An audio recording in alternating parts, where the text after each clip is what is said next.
maybe one or two more people to log in. Why don't we get started? So if we have some more people joining us, that will be absolutely lovely. I want to welcome everybody to the call today. I am super excited. This is the first launch of the EMR network in Alberta. And so there's a few instructions here that some housekeeping things I'll go through first. There is on this page, you can see there's instructions on how to log into Poll Everywhere. And if you could, maybe just take a moment and either through the web or on your phone, you can log in. And later on, we'll be asking you some questions, and so that way you can chat, you can chime in and give us your answers, and that might be a little bit fun. Okay. I'm just wondering if I should keep this up for a minute.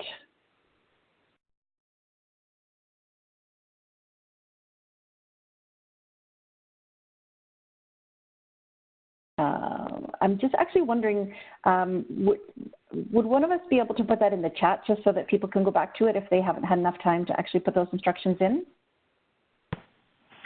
Already did it. Oh, sweet. Okay, excellent. Thank you so much.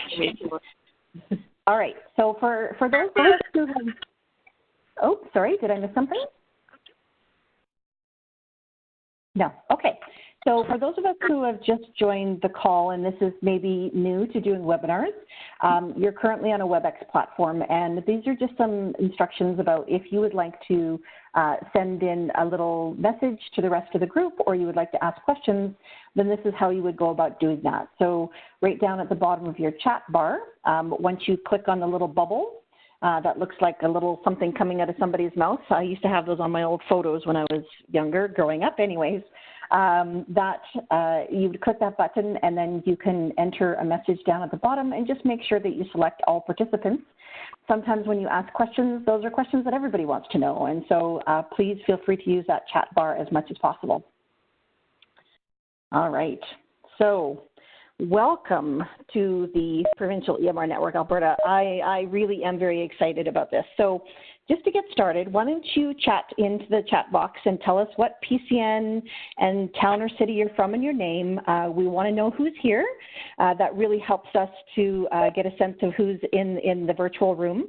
And if you're in a room with several people, then let us know how many people are in the room with you. If you have 10 or 15 people in the room, let us know, because that helps us get an accurate count of how many people are attending our webinars. So welcome, welcome. I'm seeing everybody going, oh, Purvi, hi Purvi, Betty from Lakeland, Mark, Jen, Eileen, look at all these people coming in, that's awesome. Brianna, Deanna, welcome everybody, this is fantastic.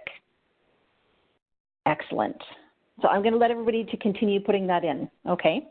So today is the day that many of us have been waiting for. And so just welcome, welcome. For all of you who are listening, we're really excited to welcome you to this opportunity to connect with us and on transforming the medical home through the lens of the EMR.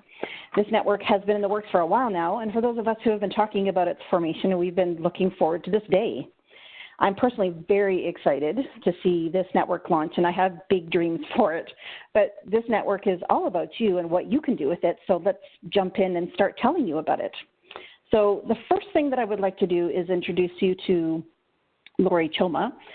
Lori is a colleague of mine, and she is a senior consultant with AMA, also the Networks of Practice Portfolio Lead. And she's going to help us just sort of set the stage a little bit for this network. Lori? Yeah, thanks so much, Mia. So I'd like to take a moment to welcome you to the network. I see a lot of familiar names coming into the chat there. So great to see all of you again. So like Mia said, I'm Lori, and I'm on the Accelerating Change Transformation team here at AMA and the lead for the Networks of Practice.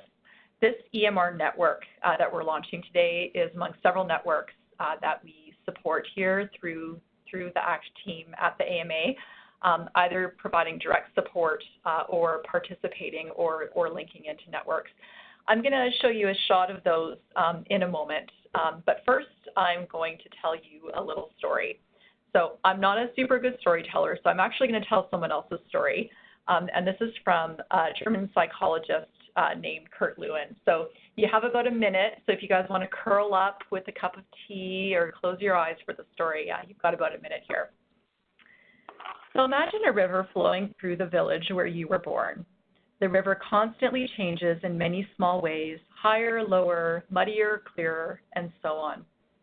But although it changes a bit every day, it remains recognizable as the river that flows through your village. Now imagine that village leaders change the course of the river, rerouting it around the village and paving over its old course for a new shopping street. That would be a transformational change.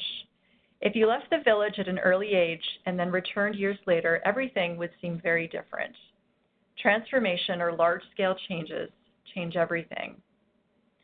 While someone returning years later to the village might experience the transformation suddenly, those living in the village would have experienced it as an incremental change.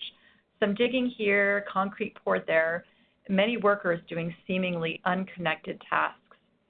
But there was a big picture vision guiding it that remained fairly constant over time. The vision may be modified along the way as unexpected issues arise, but a transformation, a constancy of purpose ties the incremental effort together to create something wonderful in the end. Okay, so now you have to open your eyes because that's the end of the story. So I told that story because what you're all a part of here, whether you know it or not, is a transformational or a large-scale change that we're undergoing in our healthcare system. And in the work that you do, you can choose to show up every day and go through the motions of what's in your job description, or you can be choosing to show up as an agent of change. And I think that's actually why you've all joined the call today. So in this EMR network, every post that you're going to make on the discussion board, every problem that you may solve in your EMR and then share with another colleague or problem solve, or any small EMR change you make with a staff member in a clinic, or even if you work on the EMR yourself, you're supporting those incremental steps towards a new vision for the patient's medical home, so for primary care and an integrated health neighborhood. So welcome again to the EMR network and to your role as an agent of change. So Mia, I'll get you to move to the next slide. So I promised a minute and a bit ago that I would introduce you to the provincial networks of practice. Here's a picture of some of them that are specifically focused on the patient's medical home and health neighborhood implementation and made up largely of PCN staff members or others who are part of member clinics in primary care networks across Alberta. Of course, there's some that aren't pictured here. We know we've got a lot of other local networks, and we've got a lot of partners that we work with in the system that run different communities of practice. But the networks here, the ones on the right that say networks non-AMA led, are some of those that as an ACT team we participate in or we tap into and liaise with those groups. And if you look at the ones on the right, that's where we play an active role in supporting the networks. And so you'll see yourselves there on the list, and that you'll see you're among very good company, and really among a group of priority groups that we're supporting. So you'll see there too, some of you probably, I know a lot of you, I saw your names there, you're also part of the Practice Facilitator Network as well. And so there's definitely going to be overlap with content as we move along and look at different provincial priorities. But through this network, we'll be delivering it through the lens of the EMR. So we'll have you over time. Just please come and participate with us here on each of the networks, learn more and figure out over time how to tap into each of them to learn about provincial priorities. So for those of you that are interested, we're going to have more information on all of these networks soon in the next several weeks on the ACT website, and when that's up, we'll post it onto the discussion board. So Mia, I'll pass the talking stick back to you. Okay, thanks, Lori. That was awesome. One thing I feel like I neglected to do, and I did see a lot of familiar faces as well in the chat, but I really did neglect to introduce myself as well. And my name is Mia Kavanagh. I am a consultant with the AMA. I'm a nurse by trade and have worked pretty much my entire life in healthcare, as far back as candy striping in my high school days. And I do a lot of work in facilitation, but I also have done quite a bit with a lot of the pilot projects. And I have a particular interest in working with all 5 of the EMRs in the province. And so this whole network is going to be very near and dear to my heart. And I certainly look forward to being a big part of it. So, all right. So in October 2017, the Alberta Improvement Facilitator Network, now the Practice Facilitator Network, launched successfully to support the patient's medical home. And the success of the network is grounded in participants' commitment to engage and communicate their collective experience, their wisdom, and their passion to enhance the care of patients in primary care. So in much the same way that the EMR network will be aiming to support practice facilitators, EMR users in the clinic, and PCNs, and any others interested in the advancement of EMR leading practices in the medical home. So Lori talked a little bit about there being some overlap, and we are certainly well aware of that, and we're going to be teasing that out a little bit more as time goes on. But we definitely are going to have more of a focus on doing some of the work like opioid work, like working with CPAR-CII, the things that are going to be more of our technical enablers, and through the lens of the EMR and how that impacts things at the clinic level. So I'm just going to continue on here. So what can you expect by joining our network, our little network, is we're going to have quarterly webinars. And so these are going to be a virtual connection point within the network members to hear about sort of provincial priorities and how these things are impacting the EMR. We also are going to have EMR-specific user groups. And so what that will mean is there will be opportunities for you to meet with people in your own EMR group. So if you're an Accuro user, there's going to be an Accuro group, and that will give you opportunities to connect in with those people to talk about Accuro things. So that is still formulating, and we want to make sure that we add value to whatever is happening in the clinic setting. And so, we look forward to seeing how that evolves in the next little while, but we'll talk a little bit more about that here in a moment. We also have the collaborative website. So for those of you on the Practice Facilitator Network, that there is a site for you there, but we also are going to have one for the EMR network as well. And so I'm going to show you a few more things about that as well. And so the success of this whole network is really going to depend on your participation in this whole thing. And so we want everybody to chime in. We want everybody to ask questions, like Lori was saying. We want everybody to, maybe even challenge us on things that we think we know, or if you found better ways of doing things. Like, we want to know those things and be able to share that across the province. That's going to be so incredibly useful.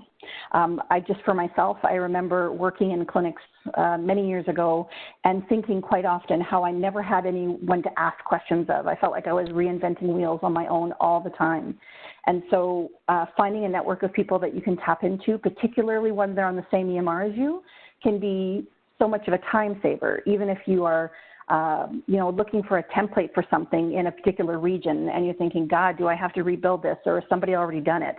So those are things that can just save you an immense amount of time. So within those user groups, we have, these are the 5 predominant EMRs in Alberta right now. And so these are the 5 EMR groups that we're going to have. In time, as more people sign into the network, these groups are going to be more and more active and looking for ways to develop and share knowledge within their own group. And, but we still would like the EMR network to be a mechanism to connect those people who are not on one of these 5 EMRs. So if you are not using one of these EMRs, we still hope that you're going to join us and listen in, because we're going to be talking about things like measurement and identifying panel populations and other EMR work that can be discussed in principle. So just seeing what is happening in other EMRs can give us ideas on how to approach challenges that we have. So we want everyone to benefit from this network of people and knowledge. So I'm hoping this is going to work.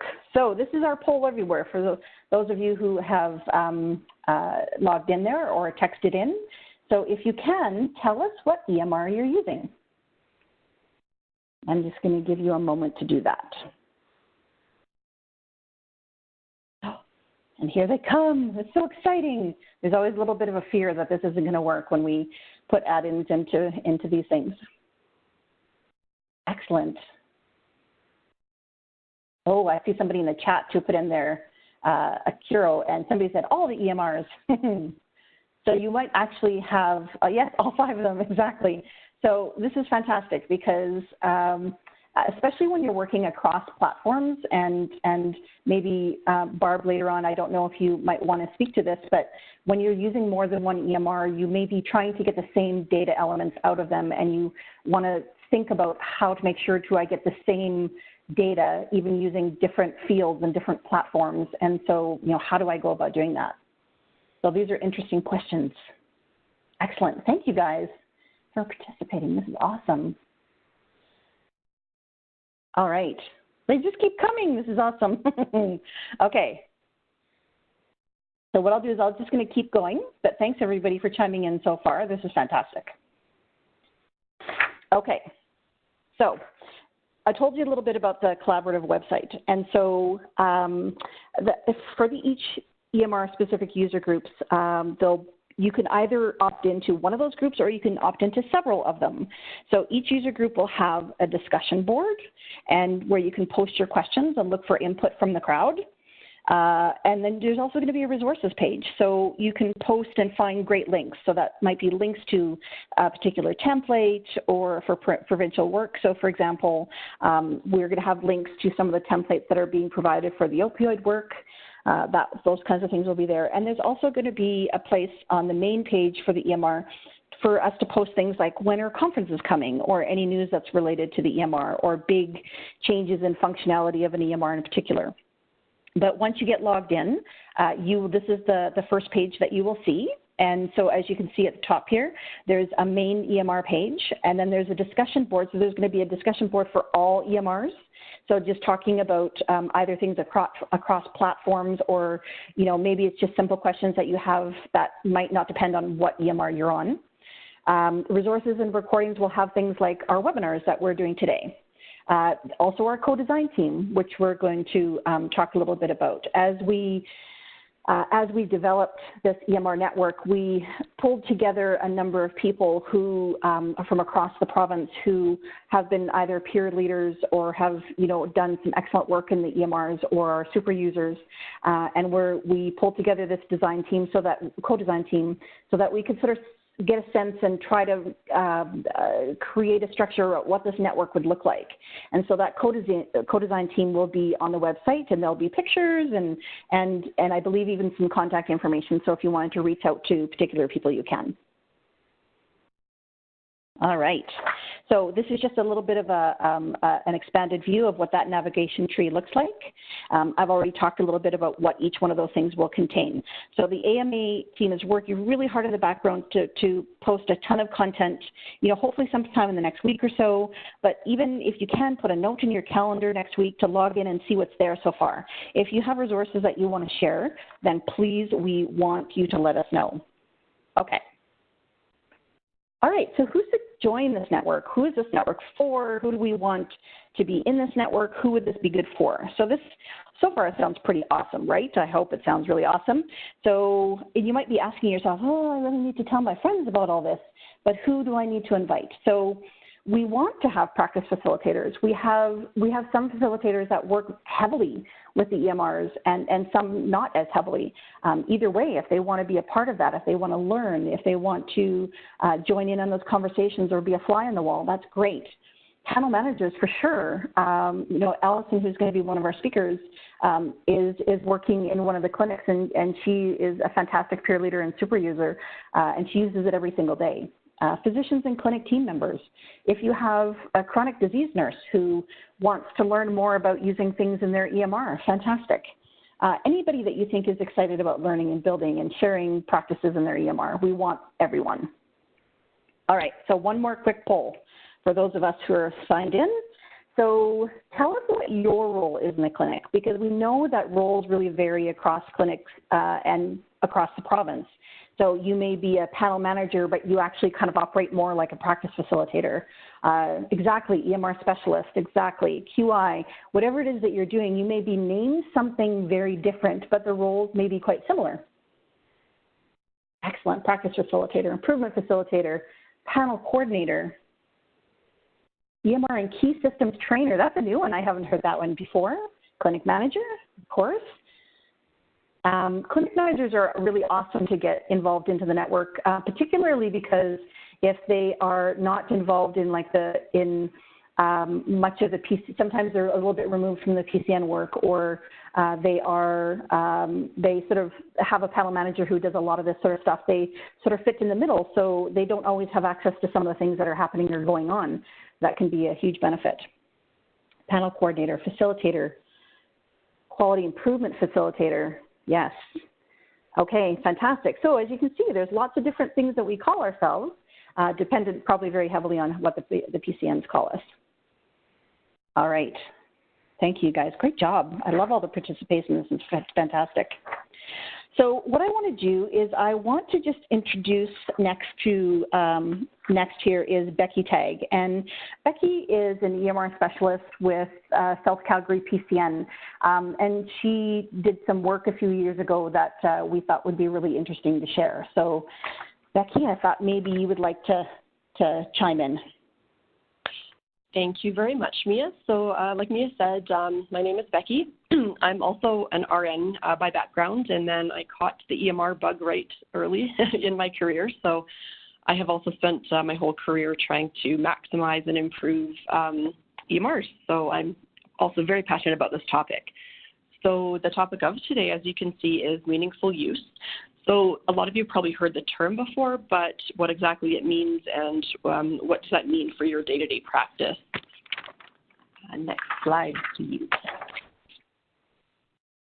So because it's a recently emerging term, meaningful use wasn't all that easy to define. So the best and most complete definition that we were able to find for you was from the Centers of Disease Control and Prevention. So there's 5 main objectives that you can see put there on the screen: improving quality, safety, efficiency, patient engagement, care coordination, reducing health disparities, reducing costs of the healthcare system. You can see all of those different aspects that are up on that slide there. So as we can see, it's an essential component of our journey towards patients' medical home. And when it comes down to it, it's all about connecting the EMR data to something that matters to providers and patients. Next slide. So who remembers these days? All of the folders up against a wall. It's kind of old school, but probably some of us can relate to that. When providers first started adopting EMR software systems, many of them viewed it as just an electronic version of a paper chart, but they're far more than that. We really need to start thinking of them as a database that enables us to monitor and manage our patients and measure the success of all of our hard work. So a great analogy for this is the evolution of cell phones. So originally the cell phone was for making phone calls, just like the EMR used to be for recording patient encounters, and that was about it. So, but we know, obviously, now that we can use our phones for much more than that. Texting, social media, calendars, GPS, those features that we just can't imagine living without now. So it's actually the same with EMRs. We're starting to learn how we can use them to connect with other healthcare providers with things like NetCare, CII, CPAR, et cetera, and also connecting with patients using features like patient portals and secure messaging. Next slide, please.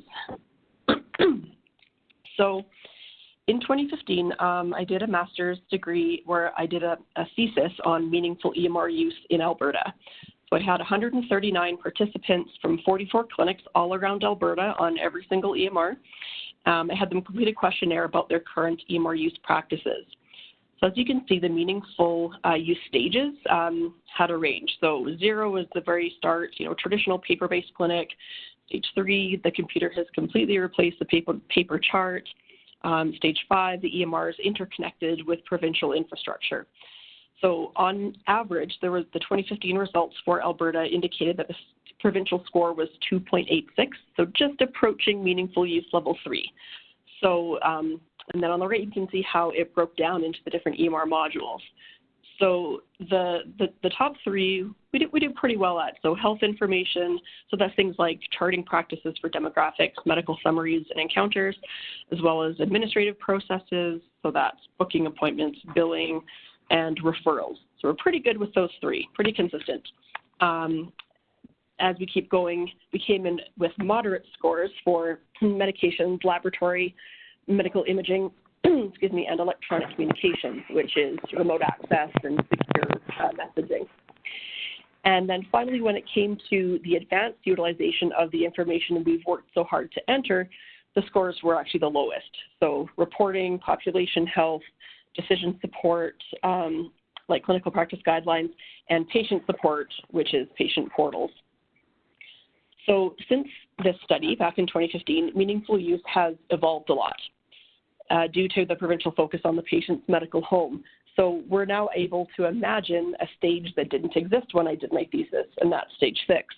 So that's where the EMR is just one of several data sources that helps coordinate the care of the patients as they navigate through the healthcare system. So that's a lot of progress in 4 years. Next slide, please. But we do have to keep working to keep up the pace. So as you can see from this graph from Pepperdine University, throughout history, waves of innovation have been getting more and more frequent and also more intense. So the graph doesn't specifically go into healthcare, but it does demonstrate how quickly technology can expand and how that can cause an industry to develop exponentially in a very short period of time. Since this is happening all around us, we need to connect as a community of practice to support each other during these sweeping changes to the landscape. Next slide, please. So in recent years, there are more and more puzzle pieces to put together. There's work happening all over the province, some of which are focusing on things like opioids, care planning, and preventive care, with future work focusing on transitions of care and care coordination.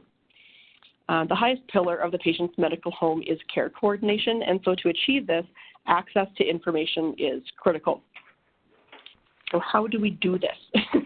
Next slide, please. As I mentioned, the EMR landscape has been constantly changing and evolving. In the early days of EMRs, we had just basic functionality, creating a progress note, writing a letter, etc., basically the meaningful use stages 1 and 2. But now we're living in a time of some really exciting changes to the provincial infrastructure and how we share information. The EMRs are shifting from just a place to dump information into to becoming a patient support tool and the hardest working member of the clinic team. It can also be used as a measurement and quality improvement tool. So in other words, now we have the foundation necessary to strive for those meaningful use levels 5 and 6, where we can tie our local EMR into other provincial systems to make the information more accessible to all members of a healthcare team, including the patient. However, these provincial systems rely on the data being entered from multiple sources, one of them being the being the EMR at the clinic level.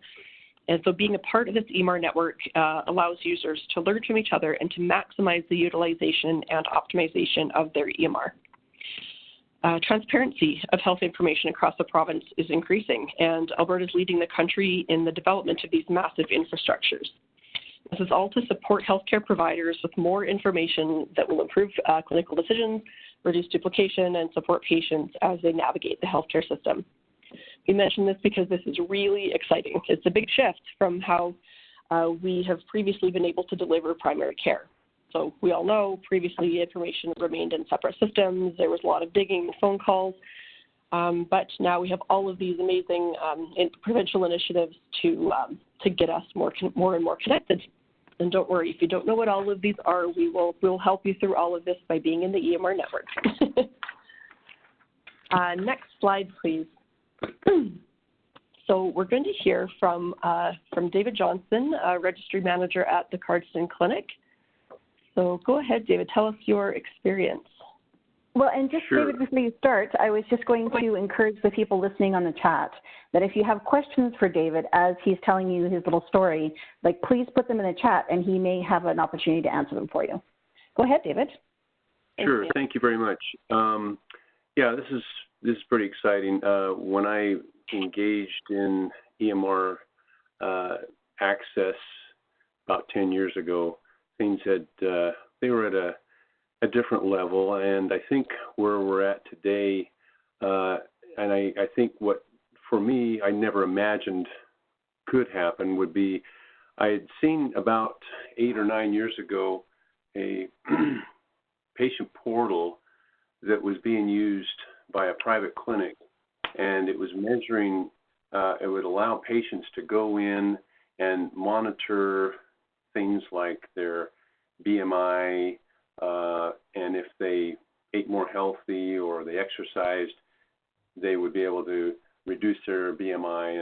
And I thought that was pretty neat. So it was kind of something in my head at the time, but I just never imagined the current EMR that I'm using now has progressed to a level, maybe not to that extent, but at least it allows for a embedded patient portal within our EMR. So basically what that does for us is, for example, if we have a patient that isn't registered yet in the portal, within the EMR, when I'm opening their chart, there's a little icon that'll show up in the, and it'll say registered or not registered. And if they're not registered, I can click on the icon and it pulls up their profile information within the portal, wherein I can go ahead and I can get them registered like right now and open up a dialogue or a conversation with them in a secure environment so that I can either introduce myself to them or I can go and we can tell them what their last lab results were or whatever. So that was just something that I had never thought was possible at any given point or at some point in time, but it's now available within the EMR that we're presently using, as well as being able to communicate with, the patient can communicate with the doctor, with the MOA, the nurse, or whoever. It just sets up a really valuable opportunity for us within our EMR to have to, rather than making phone calls to patients or sending out letters telling them they need to come in and get something done, we can just do it through the portal now. Excellent. Thanks for your experience, David. So, David, I have a question for you, actually. So, what kinds of comments do you get from either patients or physicians about, like, once you started adopting that, and what did you start hearing as a result of that? Just all sorts of things. They were able to book their appointments online, which was really cool. They could connect with their family members. So if they were booking for an elderly parent or whatever, they could give permissions so that those connections could be made within the portal. And a lot of interest was also came as a result of sending out blasts, wherein we could go and let everyone know we have a new doctor that's on staff, and so we'd send out a blast to all the registered patients to let them know about the doctor, and it's morphing into all kinds of things right now. So I don't know. I think it's just a great tool to be able to have a secured environment, and you can either email or you can text within it. So with everyone on their phones these days, it allows for that as well. That's great, David. So is there anything that you have your sights set on? Like, is there anything that you want to do with this that you haven't been able to yet, but it's sort of on your list of, if I was able to do anything I wanted, this is what I'd want to do next? I would say what we're working on right now is med lists for reconciliation with patients that before they come into their appointment, we want to be able to go and find out from them what meds they're on, so when they show up for their visit, we'll already have the information, and we can reconcile with what we show in the EMR as far as what meds they're on, as well as whenever they're released from the hospital, we want to be able to reconcile what they're being prescribed from the hospital as something we can look at within the EMR to see if we need to take that into account as well. So it is also involving having, like, for example, the pharmacies involved, wherein we can communicate within the portal with them to say, or with home healthcare nurses or whatever, where everything can kind of get meshed as far as within the EMR through this portal. That's fantastic. That's fantastic. Go ahead, Becky. I think we also have another person who's going to jump in. Thank you so much, David, for sharing all your experience so far with that. You're welcome. Yeah, thank you, David. So next we have the lovely Allison Dudden. And so I'm not sure if I think we have a picture. There she is. So we'll hear from her. She's a clinic manager at South Calgary Medical Clinic, and she'd like to share one of her experiences. Go ahead, Allison. Hi, everyone. Can you hear me okay? Yes. Okay, so we got the patient portal, so I was just adding on to David's experience here from being a clinic manager and going in at level 1, setting it all up. It was actually quite impressive to be able to state your clinics, clinic policies, no-shows, everything right there on the website for the portal so that patients, as they signed up, would have their expectations and, clinic policy set there for them to read. So if you don't show for your appointment, there is this such and such a fee. So it was all there above board so they could see in advance. The major feedback I got for the patient portal was the really pleased patients with the booking online for appointments and being able to choose what they wanted to.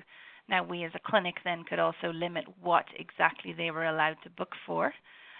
We wouldn't allow them to book for physicals just because, everybody then decides that they want a full physical and it's not appropriate timing according to the rules, etc., for billing. So we did control the types of appointments. Also being able to have the messages going into the EMR and having it straight to the doctor. Now we try and cut out the middleman and have the messages straight into the patient chart and the doctor. And then it's recorded. You don't have to take it out, scan it into the patient chart as a separate email. It's all there.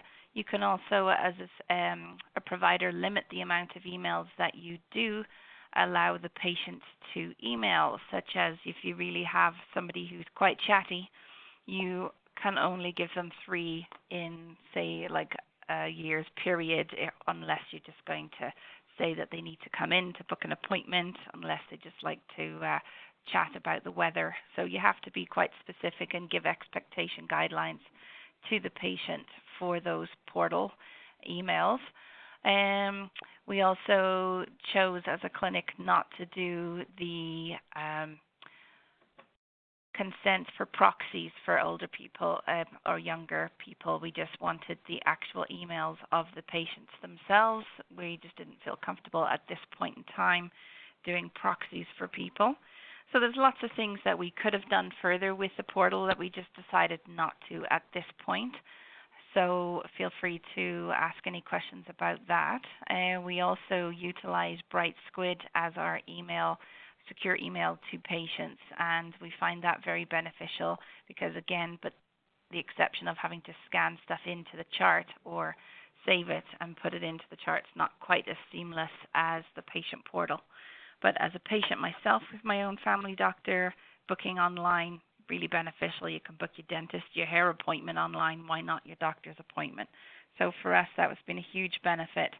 And we have a doctor here that books on the day of for appointments, and the girl on the switchboard gets bombarded with calls by 8:15. His entire schedule's booked up. But if you are a web booking a patient that has the web portal, you have a little bit of an advantage to be able to book in advance for that doctor's appointment. So I can see it from the patient's perspective as well as clinic flow. So if that helps, if anybody has any questions, I think that would be it for me at the moment, Becky. Yes, so Alison, we do have a question on the chat. And so Julie is asking, she's in Highland, is there a fee from the vendor for the patient portal? There is. There's a fee for built in for the doctor that uses the patient portal. Excellent. Thank you. And actually, there's more than one EMR that has a portal, and so you'd want to check with your vendor to see what those fees would look like. They may vary. And they also, they vary, but you can also bill now on your Alberta Healthcare billing. You can bill to cover those costs. If you billed, for example, the fee was $30 a month, for example, roughly, you can bill in secure email code to Alberta Health. And, if you do those and you're consistently using the portal for that, you will cover your expenses back. Just point that out if that helps. Yeah, that's an excellent point, Allison. I think that's costs are always a concern for physicians. For overhead. Covering their own overhead. Yeah, exactly. Thanks so much for that. Okay. So Becky, if it's okay, I'll just continue. Yes, perfect. Okay, thank you so much for talking to us, Allison. That was very helpful, and I think people on the line will find that very helpful as well. We just actually did have one more question that came from Michelle Henne. And so she said, some doctors expressed concerns around privacy and safety with portals. What would you say to them? With that one, you've gone through and you get your PIA done based on the fact that you have your portal. So if you've passed your PIA, you can be pretty comfortable to know that the OIPC is okay with your confidentiality and security. I'd say that's a big hurdle. Once you've passed it with them, then you're pretty good. You've also got disclaimers, you've got patient expectations, and when they sign a consent saying that they want to use the patient portal, there are also expectations and privacy concerns addressed in that on a one-to-one basis as the patient signs up, so that they're fully aware of what the portal entails. That's great. Thank you, Alison. That's an excellent answer. And we know with some of the work happening with CPAR CII right now, there's a lot of clinics who are trying to get updated PIAs done. So maybe that's a great opportunity to do both if that was of interest to them. So it's essential to have a PIA for something like this. Absolutely. Yeah. And exactly. yeah, your vendor should be able to at this point help you walk through that process.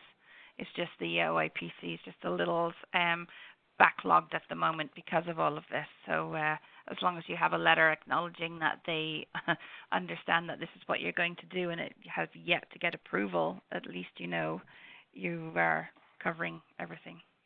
Mm-hmm. I wonder, we have Barb on the line who's going to be chatting just in a moment, but I'm just wondering if you wanted to just quickly share, Barb, what the latest update was in terms of PIAs and getting those submitted and what that means to people doing that. Yeah, thanks, Mia. So this pertains to clinics when they're adopting CII CPAR. A clinic privacy impact assessment needs to be up to date. A clinic doesn't need to do a new PIA, so that's really important if they're just adopting CII CPAR. And a new policy was issued by Alberta Health right at the beginning of September. And the new process involves a risk assessment by eHealth Support Services as a clinic enters into CII CPAR. And they do the risk assessment, and depending on if it's a minor update or a major update, they provide a bit of advice there. But with this new risk assessment process in place, clinics don't have to wait for acknowledgement of receipt, nor the bigger processes of finally getting that approval from the OIPC to proceed with CII CPAR. So it's allowing clinics to move much faster through the process to adopt both CII and CPAR. That's great. That's great. Thank you, Barb. I thought it would be just great for you to chime in there because it tied in so nicely to what we're talking about. So, and I'm going to have you chat a bit more here in a moment. So, all right, next thing. I have to advance my slides. Hang on. There we go. All right, so system transformation. So that term is starting to get very trendy and is being talked about a lot. And a system-wide transformation is really required in order to meet the needs of an aging population. So this graph in particular is borrowed from an Acuro presentation that I attended earlier in the year, and it comes from Statistics Canada. So anybody can go find this one. And Alberta is already seeing a shift in the demand on the healthcare system. So the coming years we're going to have an increasing population of seniors needing more resources, more surgeries, more referrals to specialty. And primary care in general is already pretty busy. So there can be a lot of challenges around timely access to your primary care providers. So in order to meet the needs of those patients, we need to continue evolving how we deliver our care. And we really need to make really good use of our technical enablers, which are things like our EMRs, our NetCare, our CPAR, CII, and those things are going to become a really big part of our future. So there's just some correlating data that comes along with this. So in addition, we're seeing that wait times are continually growing. So this graph comes from the Fraser's Institute. One study found that wait times for both urgent and non-urgent appointments were shorter for physicians using an EMR.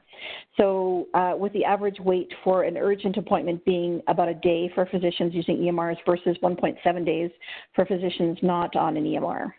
But we're actually doing a little bit better. It's sort of preaching to the choir here. A lot of the people on the call are already using EMR, so it's not for the purpose of convincing you to be on one. This is more to just show you why we have to change how we're doing this. So we have a lot of forces of change that are sort of making this necessary. So we know that costs and sustainability are worrisome to the province. The politicians and the media are starting to get very vocal about this. So remember that seniors population that is expected to escalate. Well, we really need to work smarter, not harder. So we need to avoid the duplication of testing. We need to make sure that patients get what they need when they need it.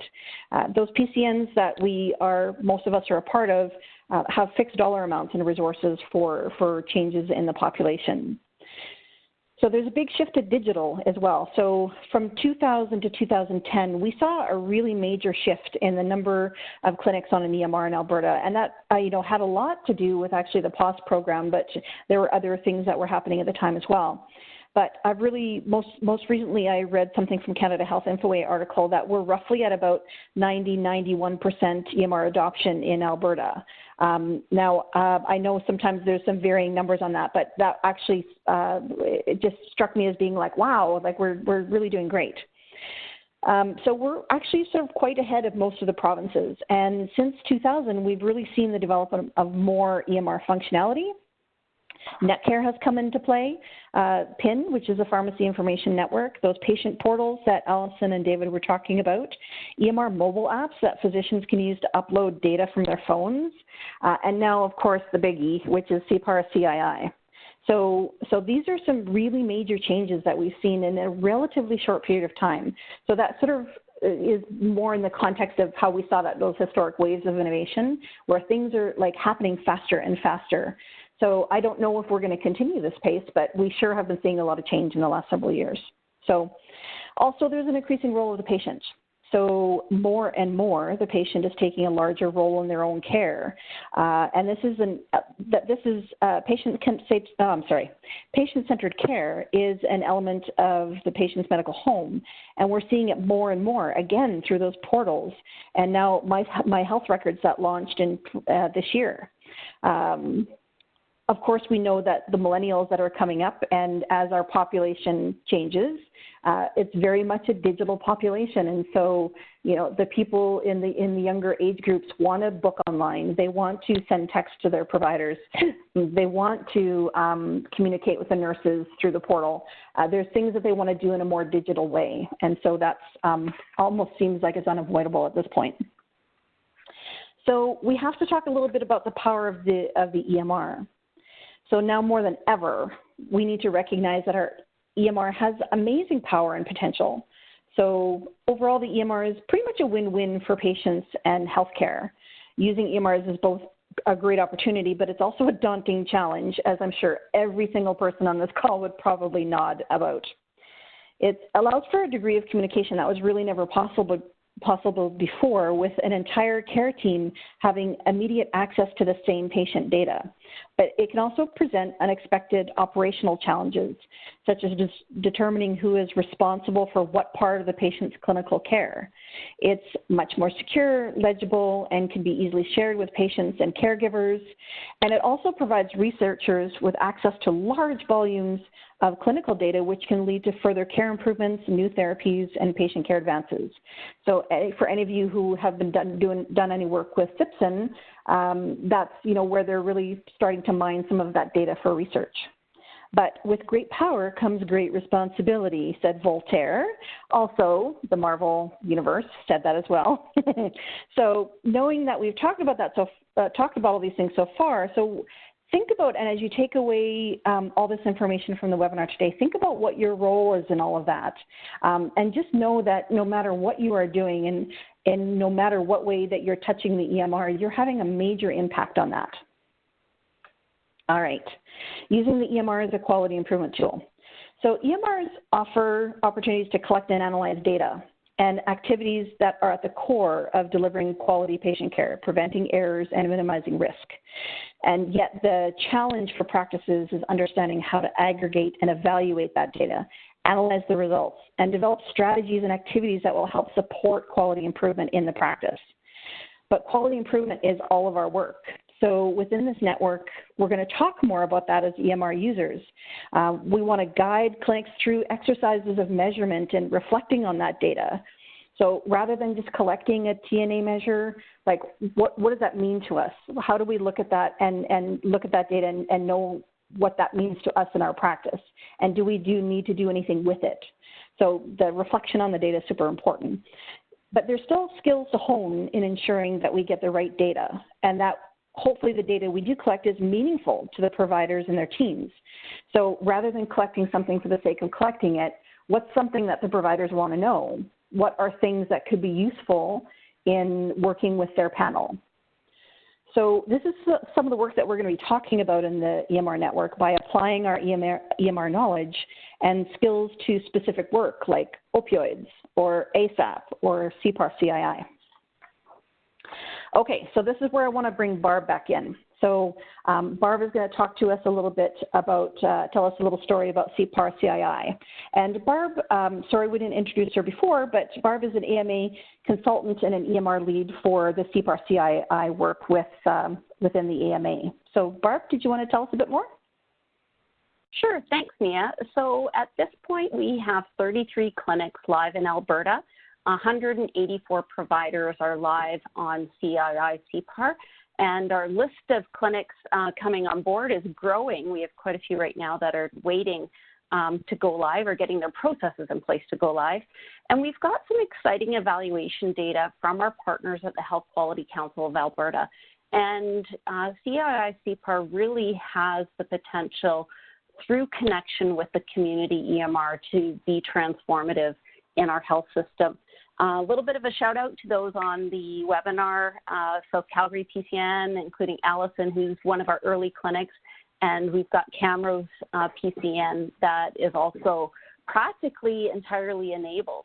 And it's in the area of Camrose that our evaluators have been talking to people in the hospital system there because they know that providers are live on CII-CPAR. And this is a true story.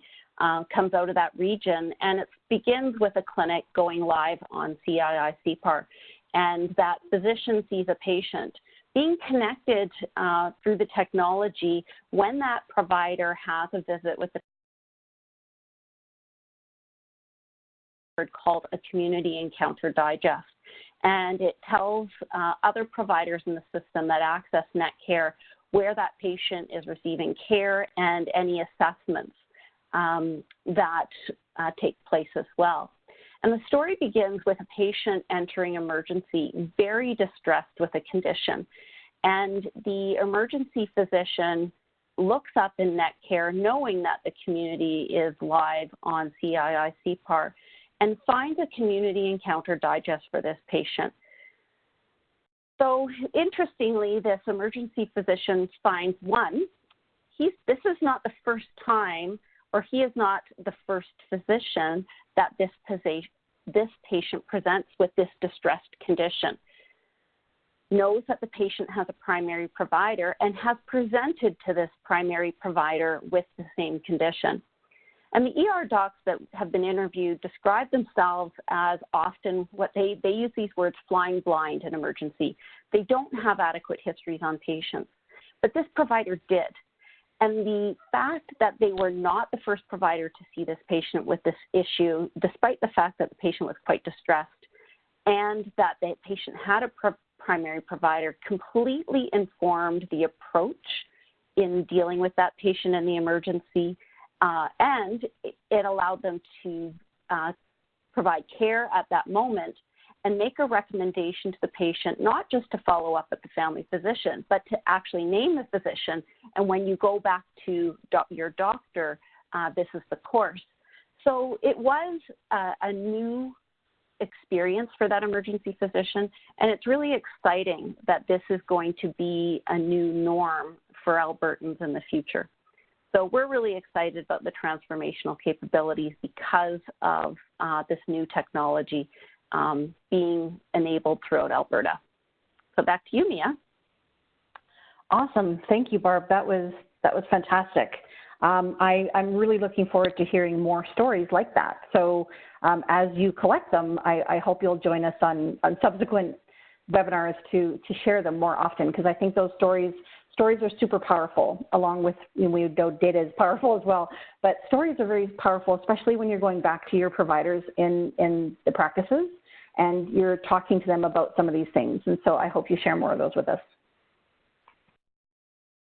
Okay, so we're getting close to the end of the webinar here. We've only got a minute or two left, so I just really wanted to quickly say that we have some upcoming webinars. Now, we were aiming for something that was quarterly, but just in the way that the timing of our launch and holidays and things like that, it's not exactly quarterly, but these are the dates that we have planned right now up until next summer. So December 11th is going to be all about CPAR-CII, and Barb's going to join us again along with Chris Diamond. And March 11th, we're going to be talking about opioids. There's a lot of work happening there right now, but we're going to hear about, what the result of all that work is likely going to be. June 10th, we're going to be hopefully talking about transitions of care. Just know that these topics are what we have planned for the moment, but we also want to be responsive to what's maybe happening more around that time. And so it may be a combination of topics, but these are things that you can definitely look forward to. All right, so one last thing. I just wanted to leave this up on the screen for a little while. We want you to sign up online. We've had a number of people signing up this last week, which has been fantastic. On the screen here is a handy-dandy QR code, so you can zap that, and that will also help you get logged in. If you have any other questions, please send them to the EMR admin email address. Specifically for those with existing PCN PMO accounts, they've been granted access to the EMR Collaborate site, and all new users should have received an email from the EMR admin about how to log in.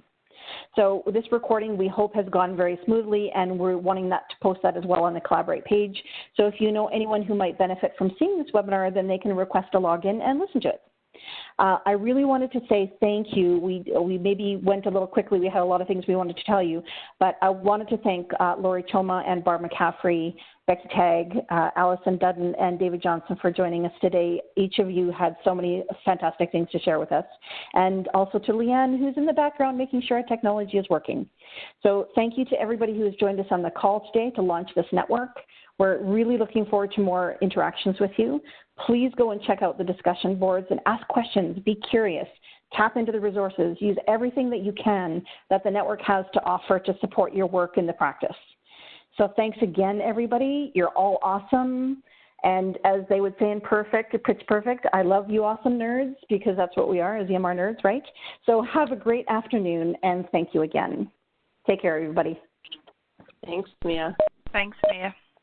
Thank you.